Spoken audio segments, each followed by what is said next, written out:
Hello, everyone. This is Bella Mehta reporting for Room Now from Eular 24. And I have a few interesting abstracts that I saw specifically with Still's disease. Um, and one of the studies dwelled into genetic and inflammatory biomarkers in the disease, aiming to uncover its underlying pathology and identifying potential new treatment targets. So they took a pretty sizable cohort of 103 adult onset Still's disease patients, and they performed whole exome sequencing on 60 of these patients to identify if there are rare genetic variants or somatic mutations. They conducted RNA sequencing on blood samples of around 27 of these patients and 10 healthy controls to compare gene expression profiles. The results were quite interesting. They identified around 106 rare germline variants and 26 somatic mutations in genes associated with monogenic autoinflammatory disorders and clonal hematopoiesis.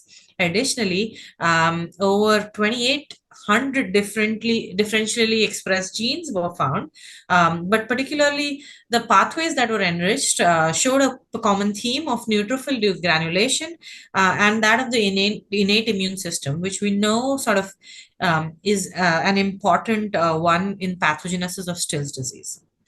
In terms of inflammatory biomarkers, one of the key findings that they talk about is elevated levels of ASC slash NLRP3 in Still's disease patients, which could also serve as a marker for disease stratification in Still's disease patients.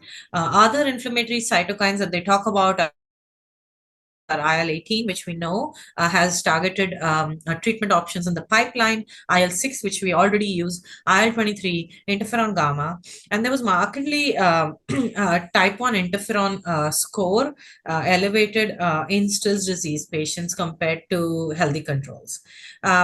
These findings also point out that Still's disease is a genetically complex disease and likely influenced by multiple genetic factors rather than a single gene. So it's not a monogenic disease, which we know of, even though clinically it sometimes can behave like that. But most likely it's a polygenic disease, as this shows. But again, the key points is that elevated ASC NLRP3 specs could be a potential target for Still's disease new treatments down the road. And we need to consider both genetic and inflammatory profiles in Still's disease patients when we are considering management options in Still's. And gaining a deeper understanding of both these will be important to ultimately improve patient outcomes. With this, I think, we do need more treatment of targets and offers that we can give to patients with Still's disease. And this is just some things in the horizon. So with that, signing off, this is Bella Mehta from Room Now. And if you want more updates on Eular, please follow me at Bella_Mehta on Twitter. Thank you.